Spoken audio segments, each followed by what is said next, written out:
Central Minnesota Sports Hub. It's the Morning Sports Desk, presented by Wadena's Pizza Ranch and FunZone Arcade. Available on Apple Podcasts, Spotify, or wherever you get your podcasts, and streaming on YouTube. Powered by Pizza Ranch and FunZone Arcade, this is the Morning Sports Desk. I'm CJ Baumgartner, and joining things today is our guy Zeke, our cross-country correspondent.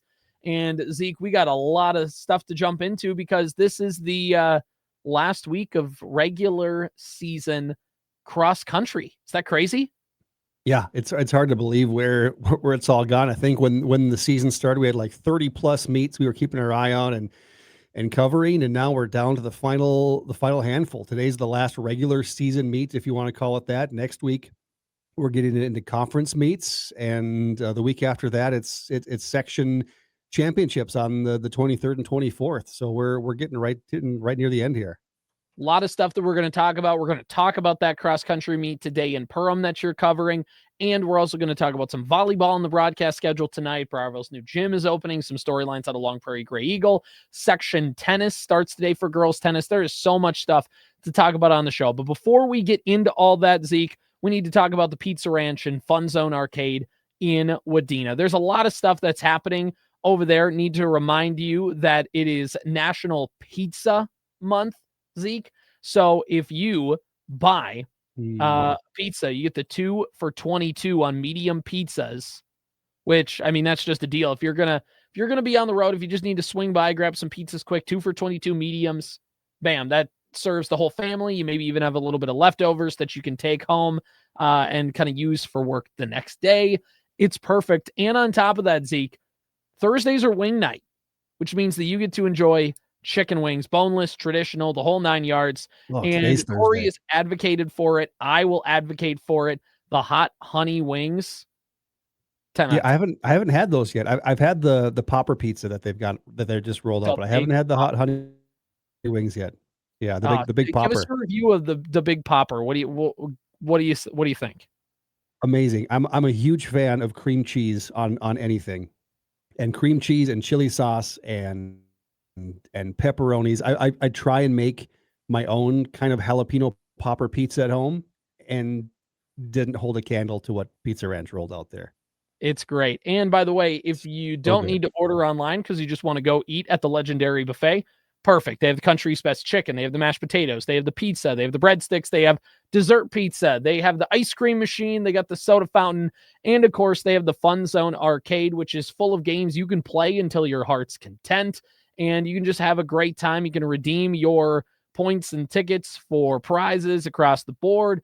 It's all a fun time. It's all a great time when you go to the Pizza Ranch and FunZone Arcade in Wadena. Tonight's wing night. Go check it out. Remember, medium pizzas are 2 for $22.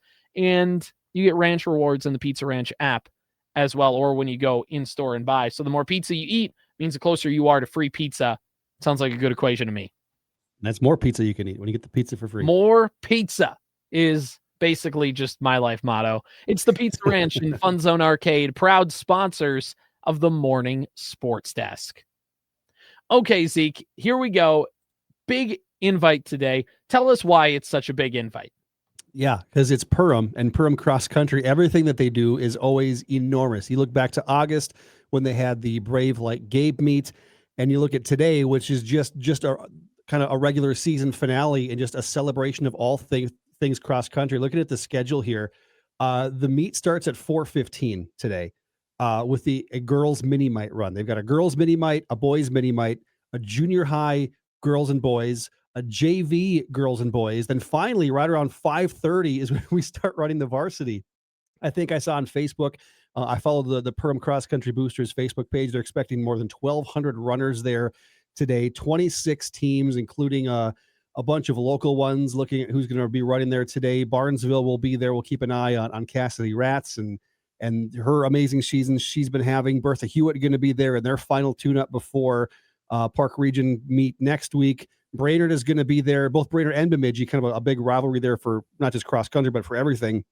They were really close during the GRIAC a couple weeks ago. Detroit Lakes is going to be there.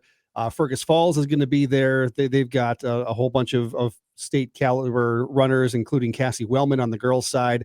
Hawley's going to be there. They're a contender to go to state this year. Minnewaska area, OTC, Park Rapids, Perham, of course, Staples, Motley, Verndale, UNC. So it's a whole who's who of just kind of that last little tune-up before our conference meets next week. Yeah, a whole lot of stuff happening. It is really great, and it's a huge meet, and it's kind of the last, not a barometer maybe, but kind of a barometer for some of these teams, a final tune-up before conference meets start next week, right? Yeah, I think next Tuesday is a pile of I know Heart of Lakes is next Tuesday. CLC is next Tuesday. So yeah, buckle up because here we go. And the teams that aren't running in Perham today had their little tune-up on Tuesday. There's a big meet in Minnewaska area on Tuesday, kind of the Section 6A preview meet where you've got New London Spicer, who's new to the section this year, WDC, Parker's Prairie, Sauk Center, Minnewaska area, West Central area, kind of those teams competing for those 2 state spots. And you look at specifically the girls' results on Tuesday. New London Spicer ran away with the thing, 30 points overall for New London Spicer. WDC was second with 87. And then you had Parker's Prairie, Sauk Center, Minnewaska area at 103, 107, 109. So all right in there for that kind of third spot. So it's still anyone's section to represent Section 6A at the Les Bolstad course on November 1st. Yeah, and it's just going to be great. There's a whole lot of races coming up. There's a lot of things kind of going down to the wire here in these final meets. So I know you're covering the Harrier invite tonight, Zeke. You are going to be giving updates on the Superstation K-106, 105.9 FM, streaming online at WDenaRadio.com, Superstation K-106 mobile app. What time are you going to start giving those updates? When should people be looking out for them? I'll probably start somewhere between 5 and 5:15, kind of previewing the girls' race. I'll give another update when the girls are on the course, and then the boys run at 6. And then we'll give our last update right around 6:30, kind of wrapping things up. And then I boogie over to Staples Motley real quick because I'm doing PA for their Dig Pink volleyball matches against Pelican Rapids tonight. So I'm running all over the place. It's gonna be a fun night. Yeah, are you gonna get there in time? That's gonna be. I hope so. They have a lot of pregame festivities. Lakewood's doing a whole bunch of stuff, some giveaways. They have a 50-50 raffle tonight and a whole bunch of fun stuff. And Lakewood has assured me they're going to handle all of the pregame festivities. So all I have to do is announce the match, and that starts at 7:30. So I got some time to sneak over there. Perfect. All right, good. That's all set. And when are you going to have time to do you're going to write up a whole recap, right? So people the next morning, if they miss your updates, can catch back up, right? Where can they find that? Yeah. Sports Cow on Facebook, WDenaRadio.com. Yeah, those are the two main spots to find it. I should have those up later tonight. I like to get the information out there when it's still fresh and when not everybody else has picked it up. So where you Sports Cow usually one of the first places to get cross country results online, so you can find out what's going on. Moo. Zeke does a great job as always covering cross country across central Minnesota, getting things ready for the section, and for the next week will be the conference meet. So things are really coming to a head here a week away from MEA weekend. Zeke, I got some Park Region Conference volleyball tonight, Wadena-Deer Creek versus Verndale. This one is going to be a matchup of 2 teams towards the top as I kind of get my game prep here ready for tonight. 2 teams towards the top of the Park Region Conference. Wadena-Deer Creek comes into this match 12-9 on the season. They're 4-3 in the section 8AA, which features, of course, Holly. And me and Corey always like to talk about the Holly Nuggets QRF coming into this one. They have a 149.5 QRF, which is really good. Wadena-Deer Creek has a 94.3, which is also really good. But I mean, goodness gracious, Holly. DGF is 120, Roseau 112, Perham 99.2 rather, Frazee 96.6, and then Wadena-Deer Creek 94.3. Wadena-Deer Creek kind of locked into that no lower than the 6th spot in the section, so likely they are going to get a home playoff game when that rolls around.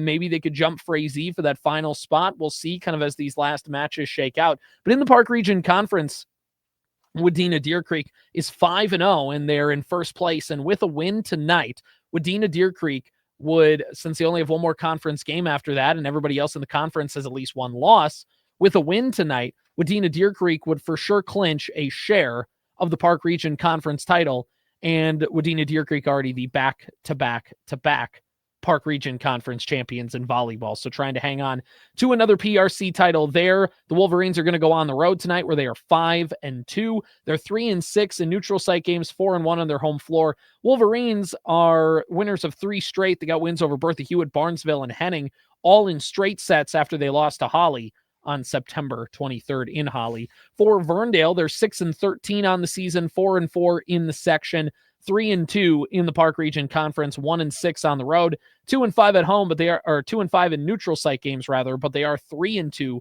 at home. For the Pirates, they've lost a couple tough matches to 2 teams that are at the top of their subsection in Sabika, who's second place in subsection 5A West, and Nevis, who is in first place in the West subsection.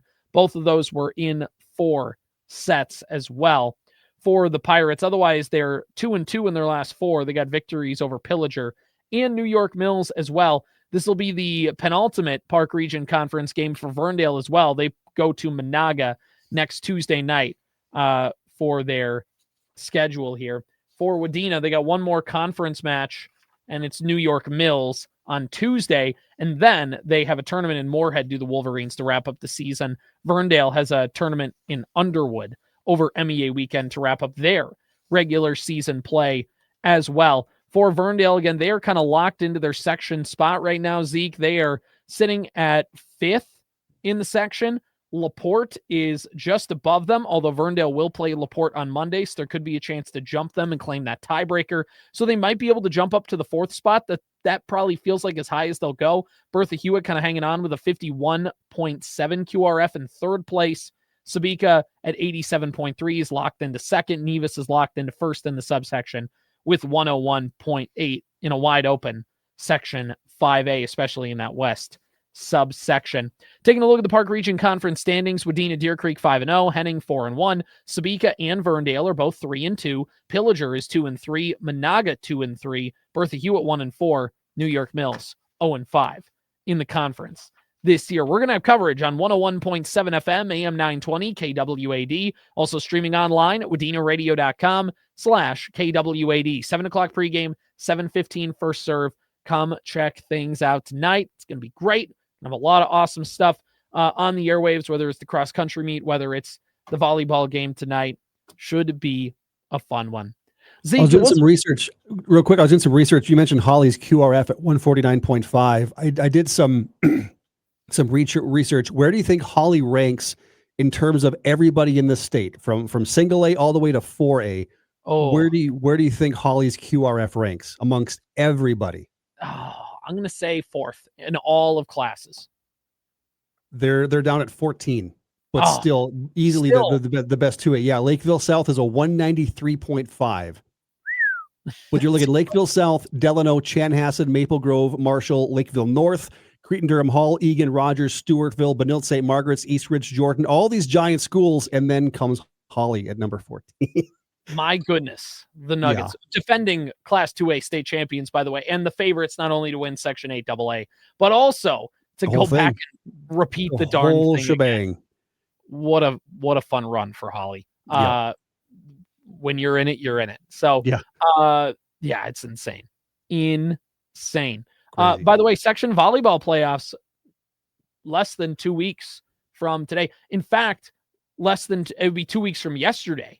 So is when a lot of these there'll be pigtails on Monday and then Wednesday, because there's section football that week. And we're not too far away, Zeke, from being loaded with playoffs, which is just this time of year. It's so hectic, but it's the best. I love it. I think we're like 5 weeks from girls hockey starting. I'm just going to throw that out there. Yeah. Well, I mean, heck, women's college hockey started like 3 weeks ago. So. Right. Yeah. Love it. You can never escape the winter sports season. It's just your default setting. Yeah. All right.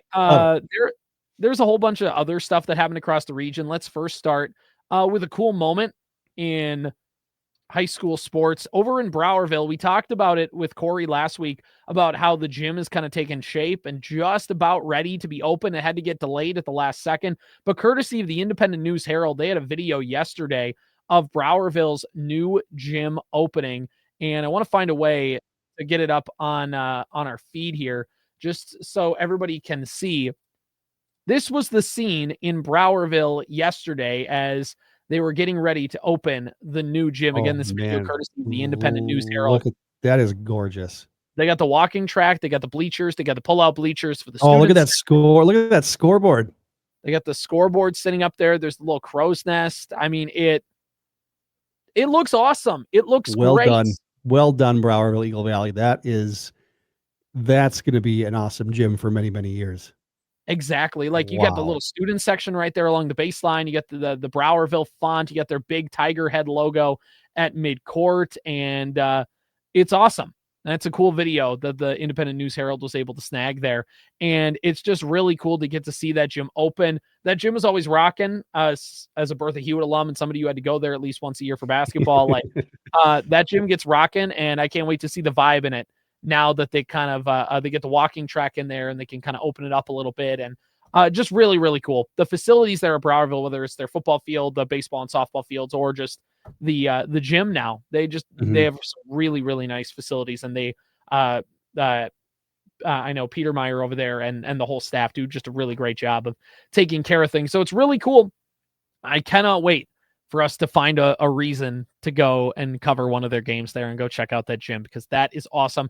Browerville Eagle Valley hosted Upsala Swanville area yesterday in that match to open things up. So not only opening it up with a late season volleyball match, but they also opened it up with a late season Prairie Conference matchup to see kind of how things would roll out. And for Browerville Eagle Valley in this one, unfortunately, not quite able to come away with the win. They lost in 4 sets, but still just a cool way to do it. And they're going to have two more home games rather, on Monday and Tuesday next week against Ashby and Osakis. So going to be really fun to see how things shake out for Browerville in that one. So, all right.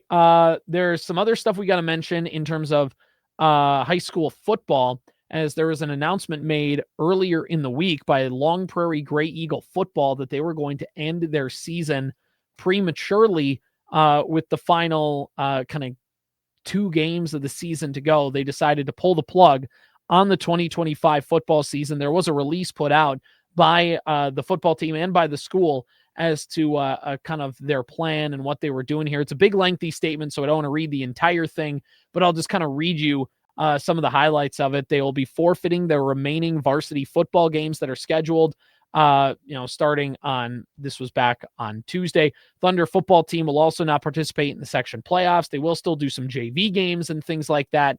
But they said due to multiple injuries, Long Prairie Gray Eagle would only have 11 healthy and available student athletes in grades 9 through 12, with 8 of them being freshmen for their game that they were supposed to play tomorrow against Belgrade Bruton Rosa.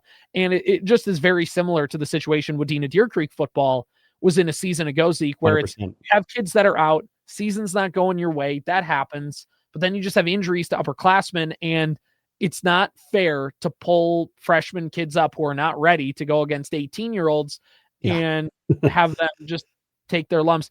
It's not fun. It's not.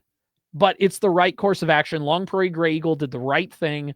It's a tough pill to swallow. And there's some people that maybe would say, for school pride and for things like that, you got to tough it out. And there's just no way, if you one injury and you can't field the team. I mean, that's just, and especially when it's freshmen and it's just developing, trying to do the right things by these kids. You don't want to get anybody hurt for basketball or wrestling or any of the other sports that come up through the rest of the year. So it's the right call, but as we were in this spot, Zeke, a year ago talking about Wadena-Deer Creek doing it, it's a tough call, but it's ultimately the right one. And then you come back the next year and things tend to work themselves out.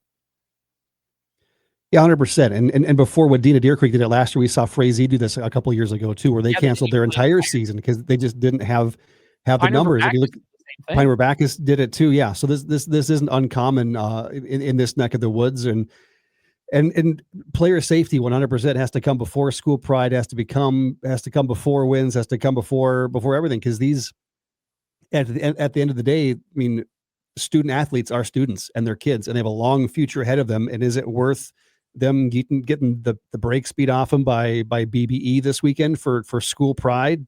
No, absolutely not. So it is a tough pill to swallow. And we've seen other schools come back and rebuild. Frazee has a pretty good football team this year, as you saw against WDC last week. I mean, the Wolverines are building towards something huge, and we've seen Pied Backus rebuild that program. And so, while it does kind of stink, I mean, they are going to have a final JV game against Benson next week, so there will be one more football game. They have the dance team coming out. They've got cheerleaders. They've got tailgating. The whole shebang to kind of send Thunder football out with a bang for 2025. But, no varsity games, no playoffs. Let these kids rest up and hit the textbooks or something. I don't know. Exactly. Yeah. And, in some positive news for Long Prairie Gray Eagle and the things that they're doing over on the cross country track, if you will, there's a cross country runner that's getting a huge shout out. Zeke, what do we kind of know about that as I pull her picture up on the screen? Yeah, Kaylee Keene, the MSHSL, what is it? Most valuable teammate. The MSHSL has been doing this for a while. John Millay started it. Millay retiring, but I'm glad that they've kept the MVT award going with the MSHSL. I mean, Kaylee participates not just in cross country, but basketball, softball, whole bunch of different things, and being recognized on the MSHSL Facebook page today as this week's most valuable teammate, which I think are nominated by coaches and school administrators. And so it's good to see her get that recognition, not just from the higher ups and her coaches and teammates, but also by the league itself. Yeah, there's a little statement here with this graphic. It says Long Prairie Gray Eagles senior Kaylee Keene is this week's most valuable teammate. Kaylee stands out with her humility and selflessness. She's a steady example who inspires her teammates by leading quietly but powerfully through hard work, determination, and reliability. She consistently demonstrates a positive influence through her actions, attitude, and commitment to her team, which is awesome and just really, really cool for Kaylee and for Long Prairie Gray Eagle cross country and basketball and softball and all that other stuff to kind of get the shout out along with that. So congratulations to her on that achievement. One last thing, Zeke, and then we're out. Is that state tournaments? They run that graphic on all the big scoreboards and stuff, and so she'll join that. So not just recognized this week, but she'll be recognized the rest of the season during state tournament time too. So LPGE getting a shout out there. Yeah, exactly. If you're at the state cross country meet, if you're at the state volleyball tournament, if you're at the state football games down at US Bank Stadium, you will see those graphics over and over and over again, which is really, really cool to see. As we get ready for section tournament time, section tournaments are starting right now. They're happening right now over in Fargo for section 6A girls tennis. They're rolling as well. They're competing, which again, I understand why we do this because we live in Minnesota, but they play outdoors all season and then they go on an indoor tennis court in Fargo to go play in that section. But, you have a Wadena-Deer Creek duo, Avengers and Feemeyer, that's expected to be really, really well. I believe they were the top seed in doubles. You have Parker's Prairie girls tennis. You also have Staples Motley girls tennis, who has had another strong season and a lot of good players as well. I know there's a Nasca and things like that and other girls there who are expected to have really good tournaments. So we are underway, Zeke, with the section girls tennis. Yeah, I'm looking for some updates here. And the last update I'm seeing from Staples Motley Tennis on Facebook is they got the number one seed in sections. And that's the latest I'm seeing. So no updates that I can find as of right now on how those gals are doing. I know it started at noon today, so we're a couple hours into it. Right. And I don't believe there's any kind of live stats or things like that are happening at kind of in real time. So we'll know at the end of the day when everybody else knows, and we'll talk about it on tomorrow's episode of the Morning Sports Desk. We know some things. I believe it's a 2-day tournament, isn't it? Or like teams one day and then it's singles and doubles. Doubles the next. Right. Yeah.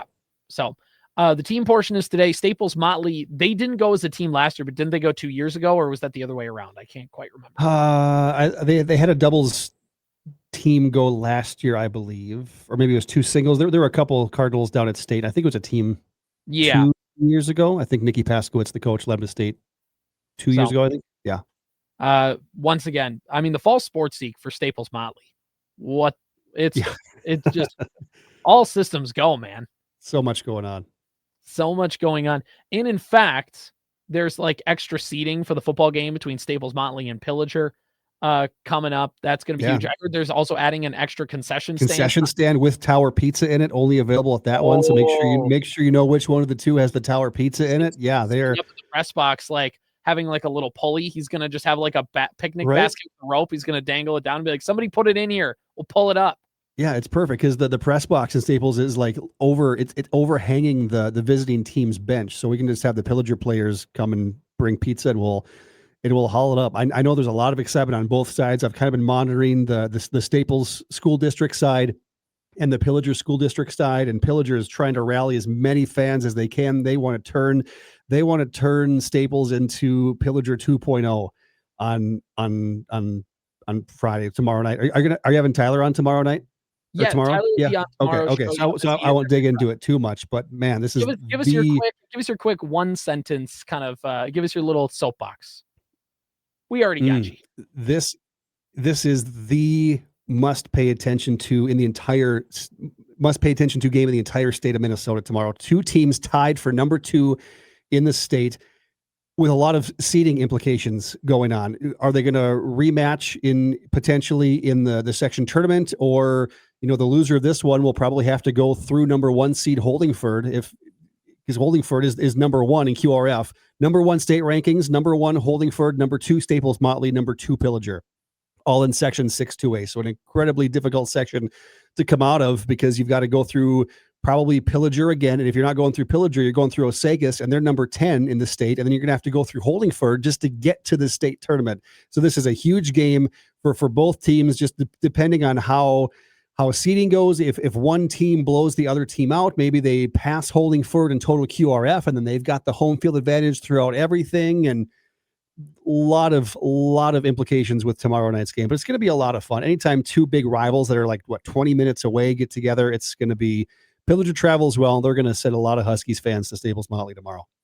It's going to be huge. It's going to be awesome. It's going to be great. And we'll have Tyler on tomorrow to talk about it and break down all these things as well, as we wrap things up here on today's episode of the Morning Sports Desk. One more thing in our state sports, just to send everybody home happy. Zeke, Minnesota Twins, Louis Varland and Ty France, former Minnesota Twins, going to the ALCS. Not Ty France. He's not on the roster. He's not on the playoff. He's not on the playoff roster. He's like their best hitter for a while. He's sure not on the playoff roster. He was a throw-in to pretty much dump the salary. Yeah. It was a hey man, we'll get you to a contender. Even if you're just riding the bench, you at least get to be in the dugout. Which he's not. He didn't Louis Varland, at least he gave up those couple home runs on Tuesday night, but then on Wednesday, he comes in and starts the game, gets the ball going. And boy, would he sure look good in a Twins uniform. He'd sure look nice for the next 6 years in a Twins uniform. Yeah. Credit to Louis Varland. I mean, he gave up controlled the Blue Jays until 2030. Oh, yeah. He had 2 bad pitches in that Yankees series, both in Game 3. One of them Judge took out of the park, just barely clipped the foul pole. The first 100-mile-an-hour pitch that Judge hit a home run off of was that Varland pitch. And the first pitch out of the strike zone he hit a home run on all season. Yeah, it was just like Louis Varland said, he made a really good pitch look really bad, and that's what MVPs do. Gave up another home run to Jazz Chisholm after that, so got tagged a little bit in Game 3, but came back in Game 4, and wouldn't you know it, Yankees fans crying today because for the first time since 2016, the Toronto Blue Jays in the ALCS. I looked this up. And by look up, I mean I saw it on a graphic. The Toronto Blue Jays are 5-0 all time in the ALDS. That's because they didn't get there 2 years ago because the Twins knocked them out before they got to the ALDS. Yep, they're 0-2 in the wild card round, but in the wild card series. But once they get to the division series, they make the ALCS. Now they haven't won the ALCS in a very long time, but 92. 92, yeah. Yep. They're due. Not since Paul Molitor was playing for him, or was Paul Molitor, Dave Winfield, Jack Morris, all 3 St. Paul boys were on that 92 team. I believe. Yeah, it's gonna be weird. At this point, I don't really care who comes out of the American League because the Mariners have never won a World Series. They've never been to a World Series. No. Jays haven't won since 92 or 93 was the last one they won. By the way, this means a former Twin will be in the World Series because if the Tigers win, old friend Chris Paddock. Who was also not on the playoff roster. Not on the play. Good job. The Twins got basically parts for free for Chris Paddock. But hey, he'll still get a ring, I guess. He'll still get a ring if Detroit wins their first series since 82. Wasn't the last time they won it? I probably. That sounds way before my time. 86. Another Jack Morris World Series team. Yeah. Yeah, something like that. And then of course, old friend Jorge Polanco, who, by the way, is hitting really, really well for Seattle. Right. Mitch Garver's on that team. There's plenty of options for former Twins to root for. I've got my eggs in Louis Varland's basket. Toronto might be the way I'm going. Concordia St. Paul, stand up. There you go. All right. Zeke, who win? So is that your pick to win the American League? I would say yes. It's the Detroit Seattle series tomorrow is going to be interesting. Yeah, because Skubal's going for Detroit tomorrow, and if Detroit wins, that would put Skubal. It would line him up for games 3 and 7 in the ALCS, and so those are big. Those are big games. But hey, last year Cleveland versus Detroit, game 5. Skubal started game 5, and the Tigers lost 7-3. So anything funky can happen. That's why you play the games. But I think Detroit should be favored with Skubal. As bad as they've been, or tomorrow night, as bad as they've been. My opinion is, if it's the Mariners and Blue Jays, which I think would be the best overall series, 100%. Then I feel like I'd tip it towards the Mariners. Because the Mariners have good pitching. I feel like if the Tigers somehow win, I feel like it's Toronto's to lose. That's just my gut feeling. But the top end pitching of Detroit just puts them in such a good spot. Mm-hmm. So anytime you got that Skubal guy, that caliber pitcher.